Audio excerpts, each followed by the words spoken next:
Podcast Bichos Tagarelas, com Fábio Marçal e Ricardo Weg e gente convidada.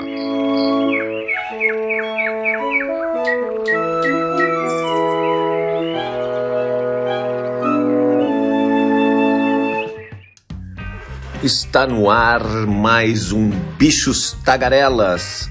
Hoje, 4 de março, uma segunda-feira.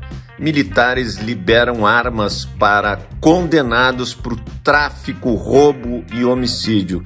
72 facções transformam presídios em escritórios do crime. Lula tem melhora em 3 pontos: saúde, educação e segurança, e piora nas contas públicas. OMS afirma que ar mundial está poluído. 9 mil mulheres foram mortas em Gaza desde o início de outubro. ONU destaca a urgência climática. Os destaques internacionais, as notinhas das araras, o nosso correspondente nos Estados Unidos, Carlos Kaminski, e o comentário de Renato Rossi, nosso especialista na indústria automobilística.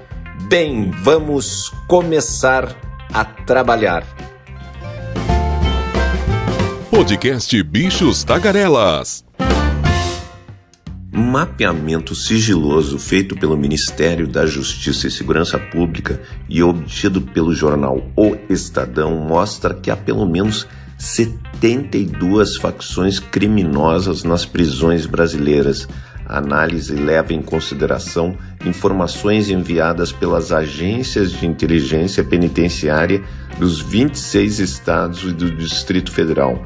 O relatório revela o alcance dos rivais do primeiro comando da capital, o PCC, e o Comando Vermelho, presentes em quase todos os estados, e a pulverização de grupos locais, uma rede de alianças e tensões que frequentemente resulta em rebeliões.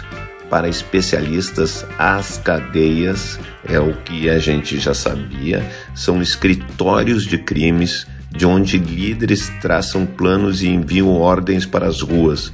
E com o controle falho pelo poder público e em condição precária, são espaços para cooptar novos integrantes que entram como detentos comuns e viram parte do exército da facção. Um ambiente superlotado, sem controle dos procedimentos, com forte presença de celulares, ou seja, uma desordem em que o Estado não controla as ações e propicia espontaneamente o surgimento dessas organizações criminosas. Dentro do sistema penal, admite um trecho do relatório da Secretaria Nacional de Políticas Penais, a Senapen. Também há um balanço sobre as ações mais cometidas pelas facções. Atentados contra o patrimônio, 33%, contra servidores, 17%, resgate de detentos em presídios, 9%, motim, 5%, resgate de presos em escoltas, 4%. As ocorrências, porém, não são detalhadas. Rafael Velasco chefiava a Senapen quando o relatório foi produzido em 2023. As inteligências dos sistemas penitenciários eram desarticuladas, pequenas ilhas que funcionavam para dentro. O que fizemos foi disseminar uma metodologia, uma rede de comunicação para trocar informações entre os estados e entender que as facções funcionam, e rede disse ao Estadão. Então é uma vergonha que tem que ser resolvida. O relatório mostra a incidência de 59 facções classificadas como locais no sistema. Na prática, segundo especialistas, elas se alinham a grupos maiores para dar fluxo aos negócios e se impor diante de outras facções, mas criam estruturas semelhantes como profissionalização e regras próprias. O modelo acaba bem sucedido, principalmente depois da construção dos presídios federais em 2006, começa um intercâmbio entre presos de diferentes estados que levam esse modelo de governança para os outros locais. As prisões federais recebem líderes de facções a pedido dos estados, como Marcola, PCC e Fernandinho Beiramar, Comando Vermelho. O crime organizado está cada vez mais organizado. Então, se o governo não jogar pesado, né, com 72 facções, vocês podem saber que em breve o nosso país vai virar o país da insegurança pública.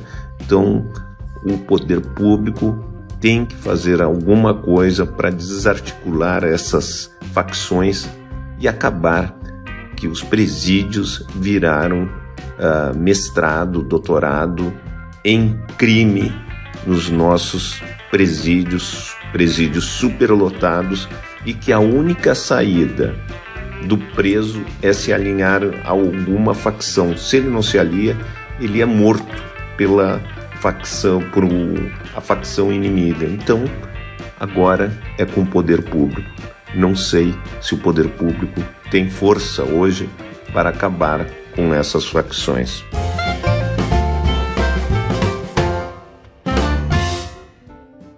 Mais de 3 milhões de pessoas morrem por ano devido à exposição a fatores de risco ambientais. Dentre eles estão a contaminação do ar e da água, substâncias químicas presentes no meio ambiente, pesticidas e radiações ultravioletas. A diretora do Departamento de Meio Ambiente, Mudanças Climáticas e Saúde, da Organização Mundial da Saúde, Maria Neira, afirmou que a mudança climática vem agravar ainda mais essa situação. Em entrevista para a ONU News em Nairobi, Quênia, durante o encerramento da 6ª Assembleia das Nações Unidas para o Meio Ambiente, na sexta-feira, ela afirmou que teve especial envolvimento com a resolução sobre qualidade do ar. Mais de 99% da população no mundo respira um ar que não está a respeitar esses níveis recomendados pela Organização Mundial da Saúde. Estamos nos acercando, mas ainda muitas doenças como câncer de pulmão, como asma, outras doenças respiratórias crônicas, até stroke, não é? Infarto, estão relacionadas com essa exposição a ar tóxico que respiramos. Essa resolução, esse trabalho se faz muito conjuntamente entre a Organização Mundial da Saúde e a Organização para o Ambiente. De acordo com a especialista, anualmente são registradas 7 milhões de mortes prematuras devido à má qualidade do ar que se respira. A resolução Promover a Cooperação Regional para Melhorar a Qualidade do Ar Globalmente foi aprovada no último dia da UNEA 6. O texto foi apontado pela diplomacia brasileira como uma de suas prioridades na conferência. O secretário de Meio Ambiente Urbano e Qualidade Ambiental do Brasil, Adalberto Maluf, afirmou que o país está propondo uma rede regional de cooperação e fomento a projetos conjuntos.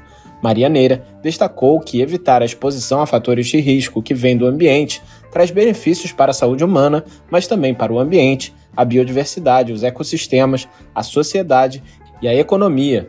Dentre outros temas tratados na UNEA 6 com implicações para a saúde, ela destacou as negociações para acabar com a poluição plástica e decisões sobre substâncias químicas.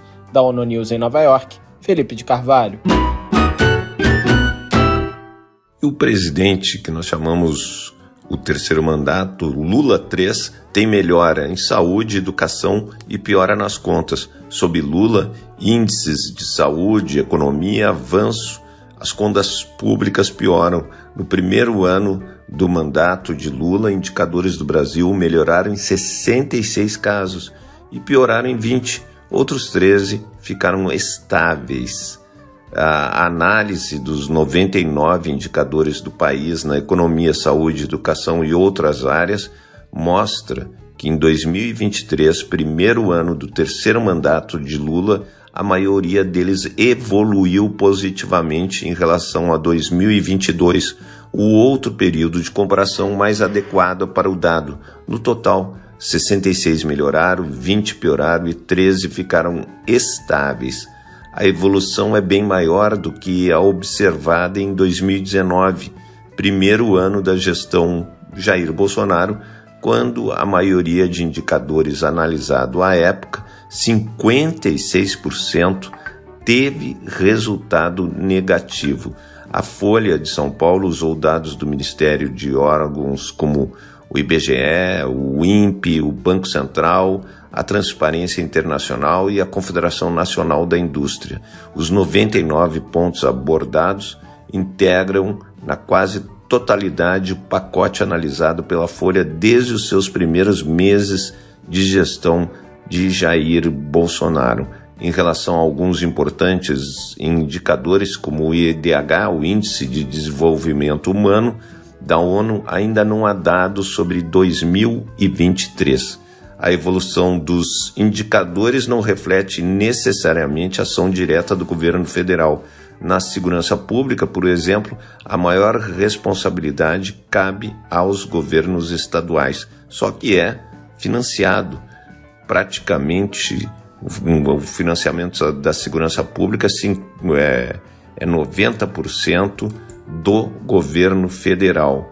Na economia, indicadores também são influenciados por um conjunto de ações ao longo dos anos, o que inclui atores de fora do governo federal e das fronteiras nacionais. Em linhas gerais, os resultados na economia no ano passado tiveram melhora em 24 pontos, com alguns segmentos do PIB, inflação e câmbio. Houve piora em 11, em especial o aumento da dívida e os rombos nas contas públicas e nos gastos previdenciários. Sempre os gastos previdenciários, e sempre se fala numa nova reforma da Previdência. É só fazer uma reforma da Previdência justa, onde todo mundo pague a mesma coisa. Não é possível o pobre pagar 3 vezes mais do que um militar. Não é possível isso. O pobrinho que vai ganhar ali um salário mínimo, esse paga a Previdência, enquanto segmentos do funcionalismo público não pagam a Previdência, que paga o Zé, que ganha um salário mínimo. E o PIB, cujo resultado foi anunciado na sexta, cresceu 2,9% em 2023. O desempenho foi equivalente ao do último ano do governo anterior, que foi 3%, praticamente um empate técnico. A inflação fechou 2023 controlada, apesar de haver preocupação com a do serviço futuro. É importante colocar a promessa de investimento em 2023 não foi atendida. O MEC fechou o ano com 318 milhões pagos, o equivalente a 45% da dotação atualizada. Mesmo assim, os valores foram bem superiores à de 2022. Então, o que a gente pode colocar também é que no meio ambiente houve uma queda expressiva de desmatamento na Amazônia, mas o crescimento recorde no Cerrado.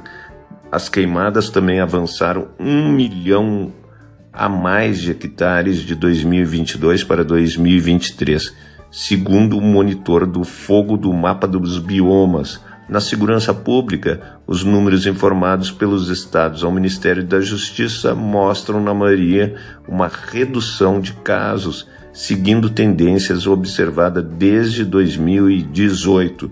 Já o dado sobre mortes nas estradas federais piorou com o aumento de ocorrências. Então, basicamente, esses são dados bons e dados não tão bons, que o importante é que se governe. E hoje é difícil governar porque a maioria, ou praticamente a metade das emendas de investimentos estão nas mãos dos nossos queridos e amáveis parlamentares. Podcast Bichos Tagarelas. Na recente visita a São Vicente e Grenadinas, o secretário-geral da ONU, Antônio Guterres, destacou a urgência do apoio da comunidade internacional na busca pela justiça climática. após sua participação nas discussões da cúpula da Comunidade de Estados Latino-Americanos e Caribenhos, sediada na capital Kingston, ele foi a Sandy Bay neste sábado. Na região afetada pela última erupção do vulcão La Soufrière, em 2021, Guterres ressaltou a velocidade com que o local se recuperou do incidente. Além disso, ele destacou a importância da proteção contra os efeitos da mudança climática, como o aumento do nível do mar e o risco de enchentes, enquanto citava os esforços do governo local para proteger a ilha. Para ele, a comunidade internacional deve levantar financiamento adequado e a baixo custo para permitir que locais mais vulneráveis, como os pequenos estados insulares, possam responder de forma rápida aos impactos climáticos. Guterres lembra que os países insulares estão na linha de frente da mudança climática e, embora não tenham atividades que contribuam com o aquecimento global, eles pagam o preço. Além da pauta climática, durante a passagem do secretário-geral da ONU em São Vicente e Grenadinas, ele também destacou assuntos de paz e segurança, desenvolvimento sustentável, coesão social e ação climática. No entanto, ele observou que o crime organizado continua sendo um problema em muitos países. Além disso, o chefe da ONU alertou que a situação no Haiti está piorando a cada dia, pois as gangues mantêm o país como refém e usam a violência sexual como arma. Em outubro passado, o Conselho de Segurança da ONU autorizou uma missão multinacional de apoio à segurança para dar suporte à Polícia Nacional, que o Quênia se ofereceu para liderar. Vários países, inclusive membros da CELAC, fizeram promessas adicionais de apoio durante um evento paralelo à reunião do G20 no Brasil na semana passada. Da ONU News, em Nova York, Mayra Lopes. E olha essa, o Exército emitiu licenças de caçadores, atiradores e colecionadores, os famosos CACs, para condenados por crimes como tráfico de drogas e homicídio, pessoas com mandados de prisão em aberto para suspeitos de serem laranjas do crime organizado. O cenário está descrito em um relatório sigiloso do Tribunal de Contas da União, obtido pelo Estadão sobre o controle de armas por parte de militares entre 2019 e 2022.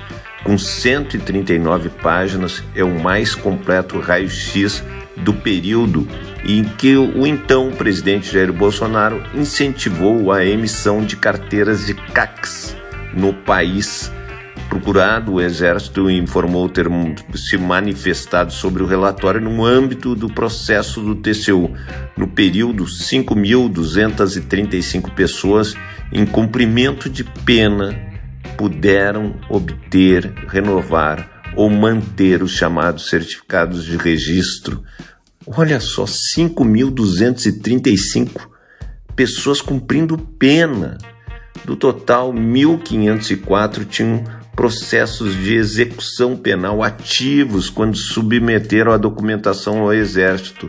Os demais foram condenados após pedirem a CRE, mas não tiveram a documentação cancelada. A Força Terrestre também liberou armas de fogo a 2.690 pessoas que estavam foragidas, ou seja, com mandado de prisão em aberto. É um absurdo essa total falta de controle. A auditoria alertou ainda para risco de milhares de laranjas terem sido registrados como atiradores para providenciar armas ao crime organizado. Ao cruzar dados do Exército como base de pessoas de baixa renda, aptas a receber os benefícios sociais, o levantamento encontrou 22.493 pessoas inscritas no Cade Único. Cade Único é onde a pessoa mais miserável do país está no Cade Único. São aqueles que recebem o Bolsa Família, recebem o botijão de gás de graça. Então, 22.493 pessoas e tinham CAC, armas em casa, com o registro pelo menos de uma arma de fogo. O cadastro contempla pessoas com renda familiar per capita de até meio salário mínimo. Desde que Bolsonaro afrouxou os critérios para acessos a armas, inquéritos policiais vêm identificando intermediários da compra de armas para facções para o PCC. Em São Paulo, um deles foi encontrado, olha só, com um arsenal avaliado em R$50 mil. apesar da renda declarada de 2 mil, eles, integrantes do PCC, pagavam 35 mil até 59 mil num fuzil no mercado paralelo e agora pagam 12 mil e 15 mil com nota fiscal e tudo. Então eles pagavam no paralelo entre 35 mil e 59 e agora eles põem laranja e pagam 12 a 15 mil para um fuzil. O quadro de registros irregulares é ainda pior do que o apontado na auditoria. Isso porque algumas bases de dados não contemplam todos os estados. É um absurdo. Um total, olha só, 94 mortos compraram mais de 16 mil munições no governo Jair Bolsonaro. Um total de 16.669 munições para armas de fogo para os CACs foi adquirido por 94 pessoas declaradas como mortas entre 2019 e 2022.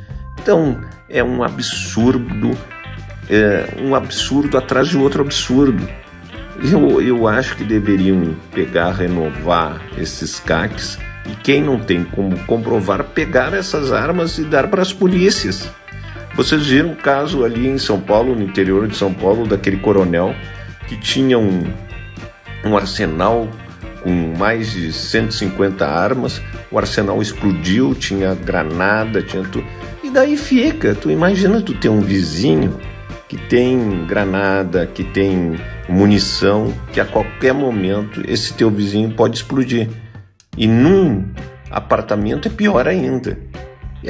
São coisas surreais que foram feitas no governo anterior em relação a essa questão dos CACs e de forjarem CACs e da falta, da incompetência do Exército de controlar esses CACs.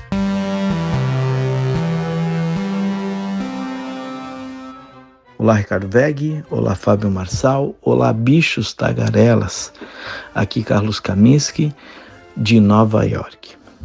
E uma decisão muito importante para Donald Trump vai acontecer a partir das 10 horas da manhã dessa segunda-feira na Suprema Corte norte-americana.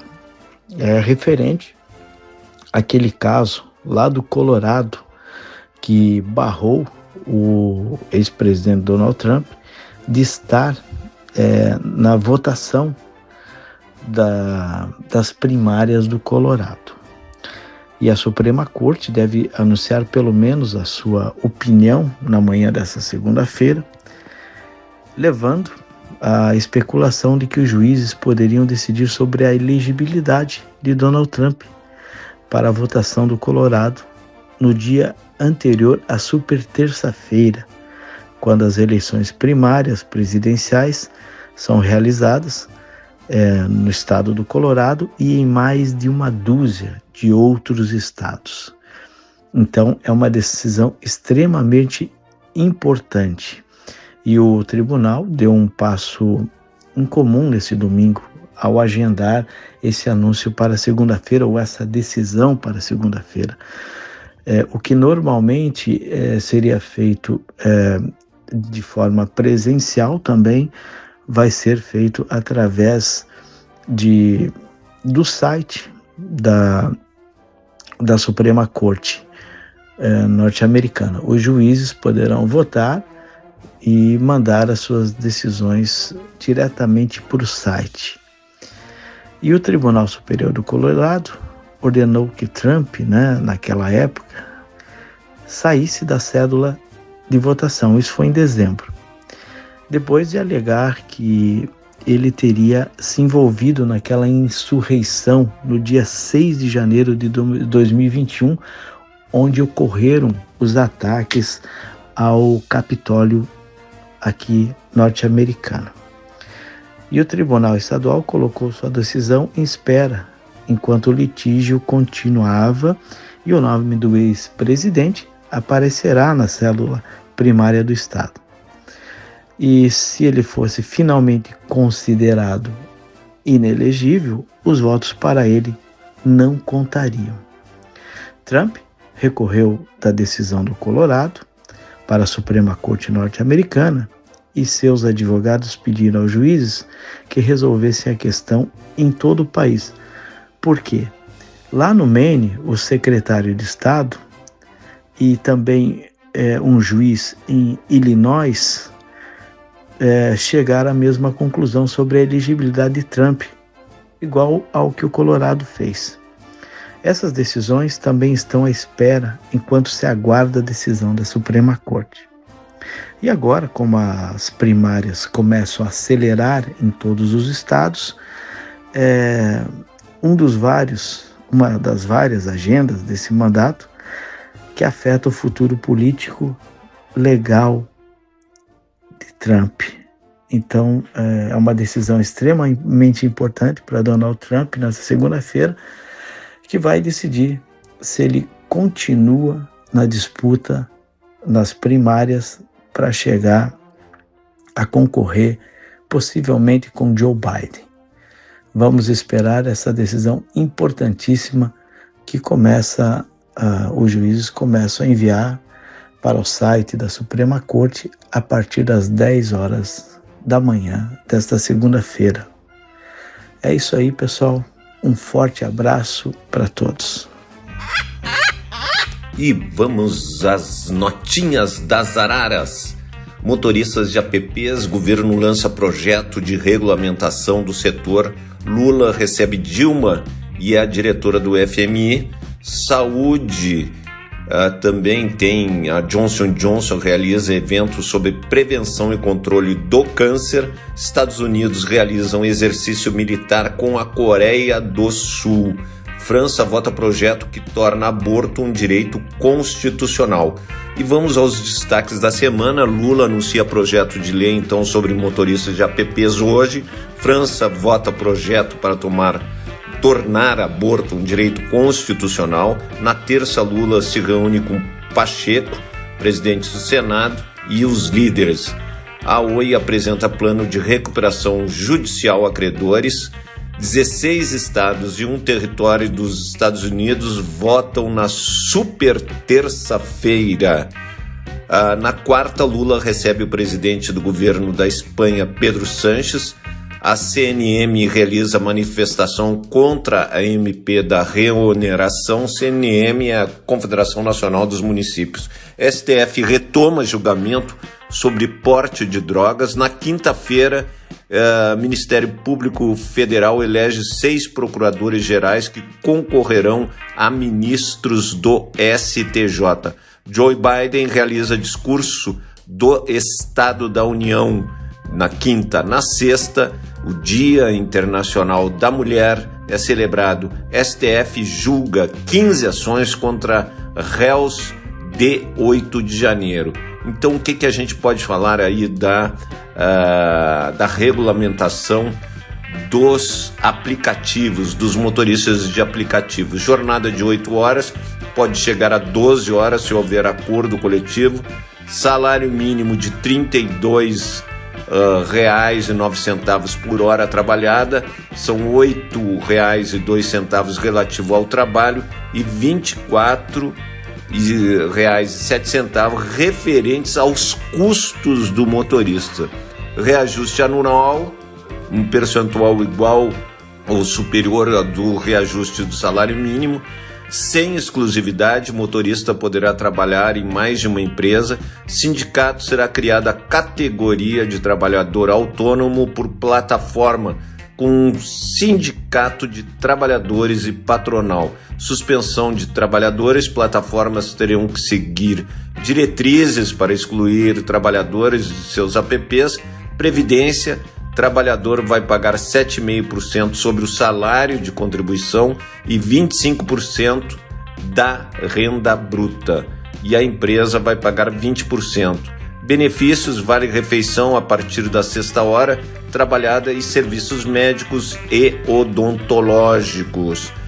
O diretor da Federação dos Motoristas para o Aplicativo do Brasil, Denis Moura, criticou a remuneração mínima e disse que a proposta só serve para o governo arrecadar mais com a contribuição previdenciária.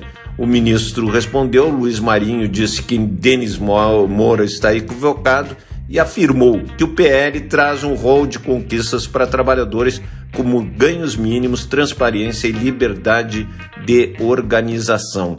E o Conselho de Justiça Federal decidiu que os juízes federais têm direito a até 10 folgas por mês ou compensação equivalente em dinheirinho por conta de atividades administrativas ou processuais extraordinárias. O benefício por 10 dias é algo em torno de R$11.000.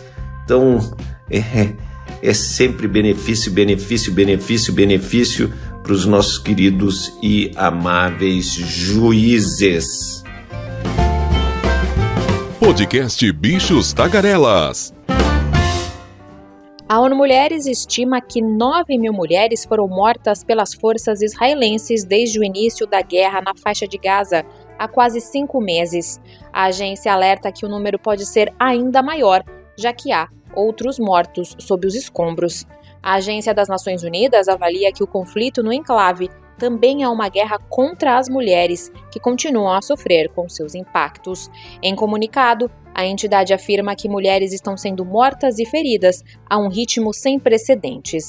A ONU Mulheres alerta que, sem o fim da violência, cerca de 63 mulheres podem ser mortas diariamente. Os dados da entidade apontam que 37 mães são mortas a cada dia, deixando as famílias desamparadas e os filhos em vulnerabilidade. Esta semana, as agências da ONU alertaram o Conselho de Segurança sobre a fome iminente em Gaza, onde toda a população de 2,3 milhões de pessoas enfrentará, em breve, níveis agudos de insegurança alimentar, a maior proporção já registrada.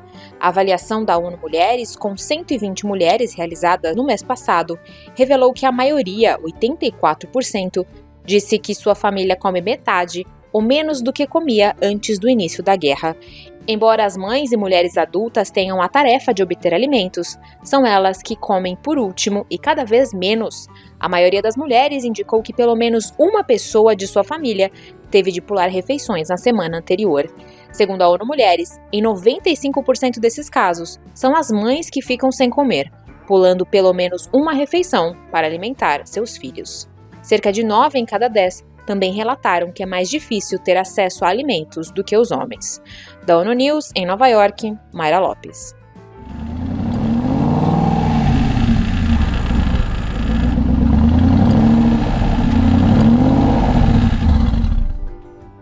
Alô, amigos da Guaíba, mais um Bichos Tagarela, iniciando mais uma semana, e eu vou fazer um tema agora que saiu essa final de semana na mídia brasileira, a mídia internacional não deu essa notícia. Inclusive a Toyota é muito conservadora na sua relação com a imprensa, mesmo nós, jornalistas especializados, a gente recebe pouco material da Toyota, tudo muito secreto, tudo muito... parece confidência entre comadres, entendeu? Um negócio meio estranho. Toyota já foi bem mais ágil, inclusive na imprensa aqui no Brasil. Mas noticiaram que a Toyota terá um investimento de 11 bilhões, estava disputando esse investimento com México e Brasil. Evidentemente, na disputa entre México e Brasil, o México, logicamente, deveria vencer, porque o México... A fábrica da Toyota no México, ela supre o mercado norte-americano, que não dá para nem pensar que dá para comparar com o mercado brasileiro, né? São magnitudes completamente diferentes. O mercado norte-americano continua sendo o segundo mercado mundial depois do mercado chinês. E, inclusive, o investimento que o Biden fez no ato de redução da inflação, que na verdade significa menor dependência dos Estados Unidos da América de fontes externas de produção, para não gastar dólares na importação de produtos, de suplementos, de peças, enfim, produzir mais nos Estados Unidos da América e produzir carros elétricos. Bom, deu em parte esse dinheiro aí de 370 bilhões de dólares já foi investido na construção de uma grande rede de postos de eletromobilidade lá no território norte-americano. Agora, o medo é que o Biden, que está para perder essa eleição, pior que essa eleição nos Estados Unidos parece a fome com a vontade de comer, né? Porque o Biden também deu um exemplo de fraqueza como presidente, exercendo uma política externa lamentável, condenando de um lado o Putin e do outro lado apoiando o Netanyahu em Israel, colocando em Israel bilhões de dólares para compra de armas para aniquilação total do povo palestino, né? Não desculpando o que o Hamas fez. Ali trata-se de um bando de terrorismo, um bando de bagaceiros que não merece a menor consideração. Terrorista não tem que ser tratado com pão de ló no mundo, né?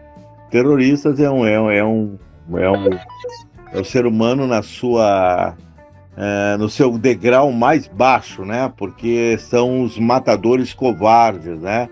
Os que matam na multidão, os que fazem as mortes, eles são anônimos matando, né? Então é um negócio muito, muito terrível. Agora, falando em geopolítica internacional, aí esse apoio do Biden que ele deu a Israel acabou fazendo uma disrupção maior ainda em cadeias de suprimentos. Agora temos esses rebeldes aí, terroristas Houthis que estão botando barcos a pique lá. Barquinho não, é navio mesmo, e navio de grande porte, né? E eles já atacaram, inclusive, aqueles navios roll-in, roll-on, que cabem de 5 a 10 mil carros, aqueles navios. Imagina afundar um navio daqueles, o prejuízo que causa. E está causando um tremendo prejuízo para a economia mundial, né? Então, se o Biden tivesse pensado de uma forma não interesseira, né? Fez um investimento em Israel, porque sabe da força do capitalismo judeu dentro dos Estados Unidos da América, investem na campanha dele. Ele não queria rolo com a comunidade judaica poderosa dos Estados Unidos da América. Acabou fazendo um investimento que contraria princípios norte-americanos de democracia, de respeito aos direitos humanos, sempre que, né, um lance aí que vem desde a era do Clinton, né, do politicamente correto. Foi uma escolha do Biden politicamente incorreta no seu mais alto grau. Agora, voltando aqui, né, fazendo uma correlação de temas, com esse tema da Toyota, me chamou a atenção, porque a Toyota parece que vai colocar essa grana aí, uma grana grande, hein? 11 milhões, que a questão de 3 semanas atrás, a Volkswagen anunciou 9 bilhões. Eles andam competindo aqui no Brasil, quem investe mais é bom para o Brasil, né? Porque o dinheiro fica aqui dentro. Expansão, já se anunciou que a Toyota pode gerar mais 2 mil empregos com esse investimento, seria ótimo, né? Aqui no Brasil. Mas tem um outro detalhe que incomoda. O detalhe é essa produção de carros híbridos. É a mesma coisa os chineses que chegaram no Brasil, né? Chegaram com o papo de, por exemplo, a BYD de montadora verde, é tudo verde, maravilhoso, é tudo ecológico, é carbono zero, descarbonização. E agora a BYD já anuncia que ela vai produzir não carros totalmente elétricos do Brasil no primeiro momento, nem vai ter essencialmente elétrico, vai ter carros híbridos, ou seja, motor a combustão, motor elétrico. É uma tecnologia das mais manjadas, né? Ela foi lançada em 1997, quando a Toyota colocou no mercado o Prius, que agora está na sua segunda geração. Aliás, fizeram um hatchback meio coupé de grande beleza visual. Os japoneses, que sempre erram no design, dessa vez acertaram, né?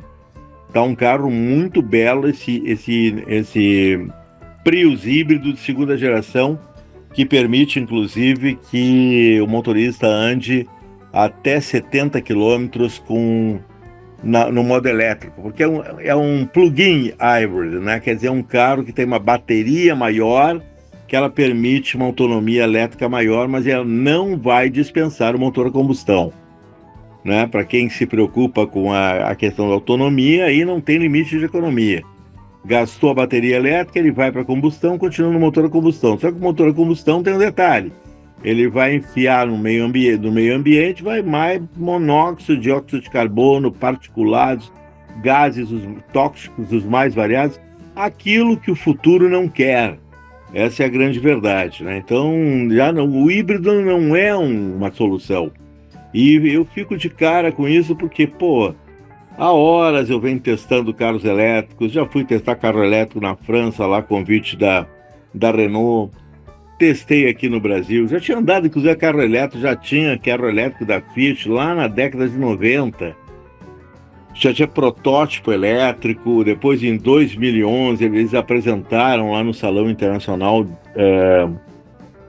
de Frankfurt, né? Em 2012 eles repetiram a dose em Paris, no Salão de Paris, e lá eles também convidaram os jornalistas para andar na linha elétrica. Tinha o Twizy, que era um mini carrinho, que eu andei lá e andei aqui, era quase um mosquito elétrico, carrinho urbano. O Zoe, que é muito bom, que esteve aqui no Brasil e agora já foi embora. Fluência elétrico, que não continuou, foi descontinuado. Então é uma história meio antiga essa do elétrico também, né? Em 2011 a Renault tinha lançado uma linha completa de carros elétricos, mas ela não investiu no elétrico. Era um tempo de vender carros ainda a combustão, as legislações não estavam tão exigentes como estão agora, o aquecimento global não está aí acelerando de uma forma incontrolável no mundo, um negócio absurdo. Olha só o que está acontecendo no Texas, né? Meu Deus do céu, é um negócio realmente extraordinário, a potência desses incêndios no maior estado norte-americano e gozado, né? Justamente no estado mais reacionário dos Estados Unidos da América. Reacionário não em racismo. O Texas até que não é tão racista, não dá nem para comparar com Mississippi, Tennessee, o Alabama, Birmingham, que é lá no Alabama, onde está a pátria da Ku Klux Klan, uma cidade terrivelmente racista. Eu andei por aquele estado chamado Sul Profundo, ali apavorante, que você vê no ar o racismo. Tem algo no ar que é incompatibilidade de negros e brancos. Ainda, eu estive lá a última vez, nós estamos em 2024, foi mais ou menos em 2018 que eu estive nos Estados Unidos da América. E a minha estadia no Sul foi uma estadia bastante difícil, no sentido de sentir assim um mal-estar no ar, o racismo que está presente em todas as atitudes dos negros, dos seus brancos, dos brancos e dos seus negros. Aquilo lá não cessou ainda, continua. Eu pensei que eu estava lá na Guerra de Secessão, pós-Guerra de Secessão, já que as sociedades ali do Sul não evoluíram como deveriam evoluir, num sentido da extinção do racismo. Bom, mas voltando ao que eu vinha falando, o Texas, né, os Texas incendiando, quer dizer, a urgência hoje é da descarbonização. O mundo tem que agir. E voltando nisso, só para finalizar aqui meu podcast, é impressionante que o sistema de inteligência do jornalismo investigativo do jornal The Guardian, quando ele estava cobrindo o COP28, eles fizeram uma matéria impressionante falando da fofocalhada que tinha nos bastidores dos dirigentes de petroleiras que estavam lá para fazer o dirty work, fazer um negócio sujo com o governo da Arábia Saudita, com forças reacionárias, para, não digo melar o COP, mas ficar de olho no que estava acontecendo no COP para que eles pudessem fazer uma reação em sentido contrário. Está aí a reação. Semana passada, eu li um relatório que partiu da Noruega, não sei que associação é aquela, um grande grupo lá econômico que fez um paper, um estudo sobre a inviabilidade do carro elétrico. Bom, e a matéria jornalística do The Guardian já tinha avisado que o mundo cuidasse com os fake news promovidos pelas petroleiras. Matérias falsas, jornalistas com nome no mercado europeu, norte-americano, pagos a peso de ouro para botarem matérias contrárias ao carro elétrico. Eu comecei a ver isso até em revistas conceituadas de automobilismo nos Estados Unidos da América, mais do que na Europa.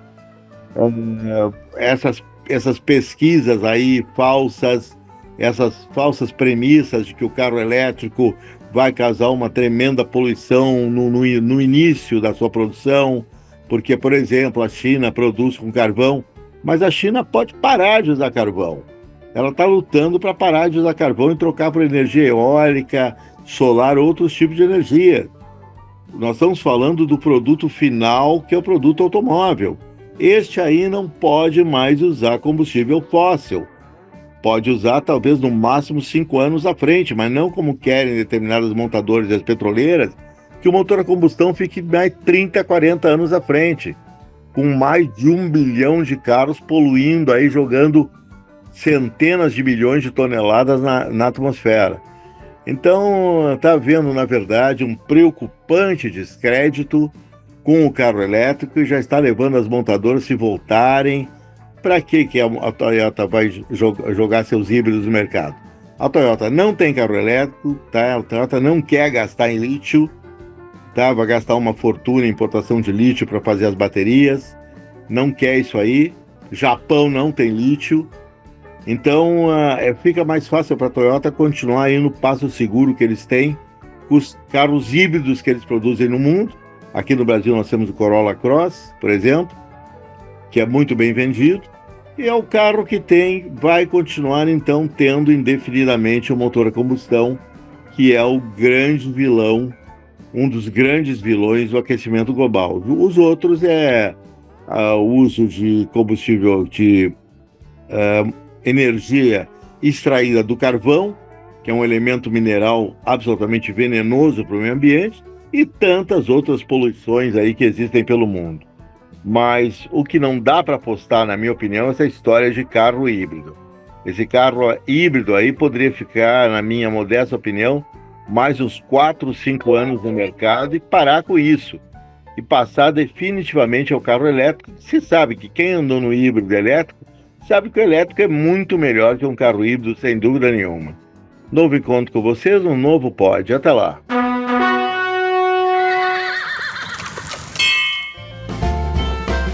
Internacional. E vamos às manchetes dos principais jornais do mundo. New York Times.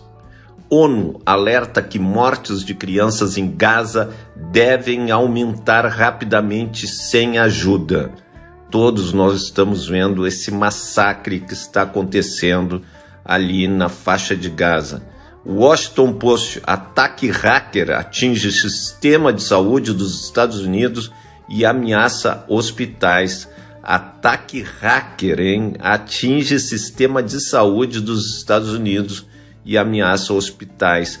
Wall Street Journal: avanço meteórico da Nvidia eleva mercado de ações a níveis recordes. El País, Uruguai: Yamandu Orsi lança campanha eleitoral com críticas a Lacalle Pou e apoio de Mujica. Então, mais um candidato da oposição, Yamandu. Me lembra o Yamandu Costa, o nosso querido cantor gaúcho.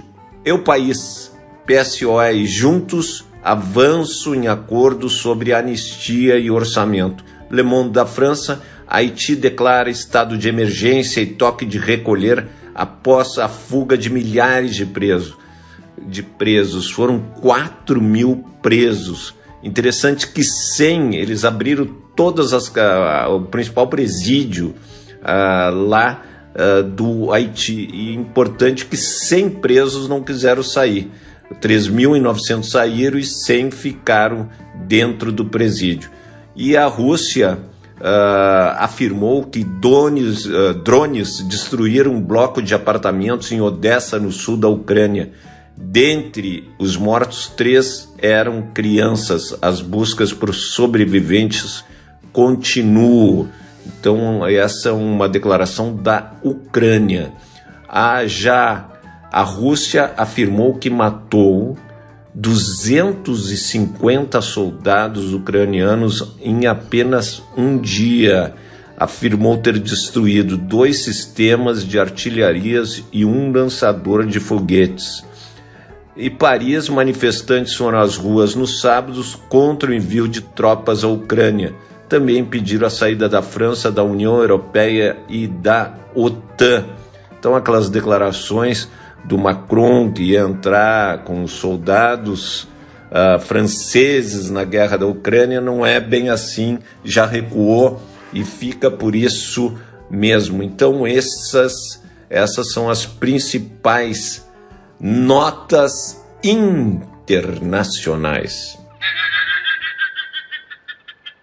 Gostaria de agradecer ao Ricardo Weg, nosso mestre em jornalismo e marketing digital, ao Maurício Viana, nosso editor e cineasta, ao Renato Rossi, especialista na indústria automobilística, ao Carlos Kaminski, nosso querido correspondente em Nova York, à Rádio ONU, nossa parceira, e também agradecer você que nos prestigia aqui no Bichos Tagarelas, e o nosso objetivo é cada dia melhorar mais um pouco. Então, ótima semana para todos e voltamos amanhã, na terça-feira, dia 5 de março, dia de pagar as contas. Você ouviu o podcast Bichos Tagarelas, com Fábio Marçal, Ricardo Weg e gente convidada.